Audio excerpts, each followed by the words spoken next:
மாவட்டம் அயோத்தியாபட்டினம் வட்டம் சுக்கம்பட்டி என்ற பகுதியில் உள்ள சுக்கம்பட்டி கரடு, அது பேர் என்ன சொன்னீங்க? உடையாரப்பன் கரடு அப்படிங்கிற ஒரு கரட்டில் வந்து ஒரு கல்வெட்டு பார்த்துருக்கோம். இது ஏற்கனவே பதிவான கல்வெட்டா என்னன்னு தெரியல, செக் பண்ணி பார்க்கலாம். அது பதிவாகி இருந்தாலும் பரவாயில்லன்ட்டு அந்த கல்வெட்டை பார்ப்பதற்காக இன்றைக்கி நானும் என்னுடைய நண்பர் ஷிவ் அவர்களும் வந்திருக்கோம். இவர் வந்து உள்ளூரை சார்ந்தவர், வலசையூர் என்ற ஊரை சார்ந்தவர். நேற்று இரவு இவரை சந்திக்கும் போது இப்படி ஒரு கல்வெட்டு இருக்குது அப்படிங்கிற தகவலை சொன்னார். அதனால் இன்றைக்கி காலையில் நானும் அவரும் சேர்ந்து வந்து இந்த கல்வெட்டை இப்போ படி எடுத்திருக்கோம். அந்த கல்வெட்டை படிக்கிற பாருங்கள். இங்கே மேலே பார்த்தீங்களா, ஸ்வஸ்தி ஸ்ரீ. இது வந்து ரொம்ப ஒரு பழமையான கல்வெட்டு தான், சோழர் கால கல்வெட்டு. மேலே ஸ்வஸ்தி ஸ்ரீ சாயிக்க சக்கரவர்த்தி ஸ்ரீ விக்ரம சோழ தேவருக்கு. அப்போ விக்ரம சோழ தேவர் அப்படிங்கிற ஒரு சோழ நாட்டில் இருந்த ஒரு மன்னர். அவருடைய காலகட்டத்தில் இந்த பகுதியில் இருந்தவங்க இந்த நிலைக்காலை செய்து கொடுத்துருக்காங்க. அதுக்கான ஒரு கல்வெட்டு. விக்ரம சோழ தேவருக்கு யாண்டுனா அவருடைய ஆட்சி ஆண்டு இது வந்து இந்த இடத்துல கல் உடஞ்சிருக்கு, 13வது.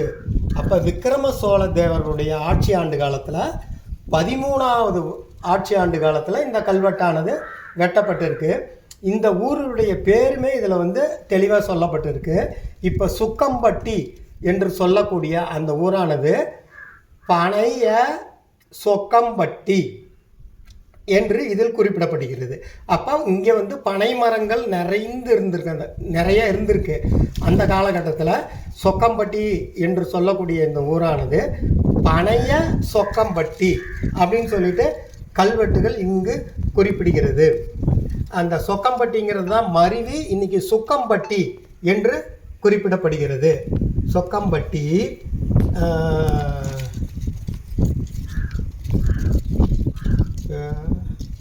ஆக இது வந்து ஒரு முக்கியமான வார்த்தை. இங்கே பாருங்கள்,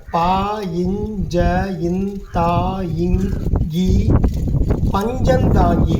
சேலம் வரலாற்றில் பஞ்சந்தாங்கி ஏரி என்ற ஒரு ஏரியை பற்றி விரிவாக சொல்லியிருப்பாங்க. அந்த ஏரி இங்கே தான் இருந்திருக்கணும். இந்த மலையில் இருந்து உருவாகக்கூடிய தண்ணீரால் உருவான ஏரி. அது வறட்சி காலங்களில் மக்களுக்கு நிறைய தண்ணியை கொடுத்துருக்கு. அந்த பஞ்சந்தாங்கி ஏரி திருச்சிற்றம்பல வெளி வாசக்கால்.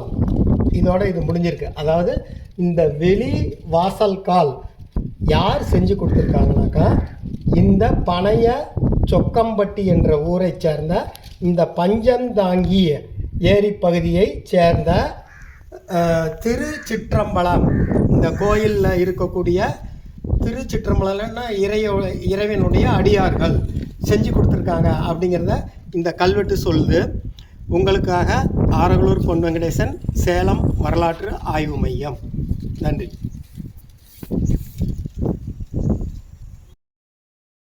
சேலம் மாவட்டத்தில் இது போன்ற கல்வெட்டுகள் நிறைந்து காணப்படுகிறது. சுக்கம்பட்டி என்ற ஊரில் இருந்த இந்த கல்வெட்டை பார்த்தோம். அங்கே இருக்கக்கூடிய சின்ன விநாயகர் கோயில், அப்போவே இந்த விநாயகர் கோயில் இருந்ததா, இல்லை இந்த கல்வெட்டு இருக்கின்ற கற்களை பயன்படுத்தி இந்த விநாயகர் கோயில் கட்டப்பட்டதா என்பது ஒரு ஆய்வுக்குரிய விஷயம். கோயிலோட மற்ற பகுதிகளை பார்க்கும்போது எல்லாமே புதுசாக தான் தெரியுது. அதனால் இந்த நிலைக்கால் மட்டும் இங்கே வேறு எங்கேயாவது இருந்து எடுத்து இதில் பயன்படுத்தப்பட்டிருக்கலாம் என்பது நம்முடைய அனுமானமாக இருக்கிறது.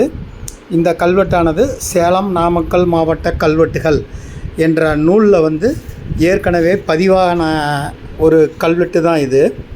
இருந்தாலும் ஒவ்வொரு இடத்துலையும் இந்த கல்வெட்டுகளை நாம் படியெடுத்து அதை முகநூல் மற்றும் வாட்ஸ்அப் இவற்றில் பகிர்வதன் மூலமாக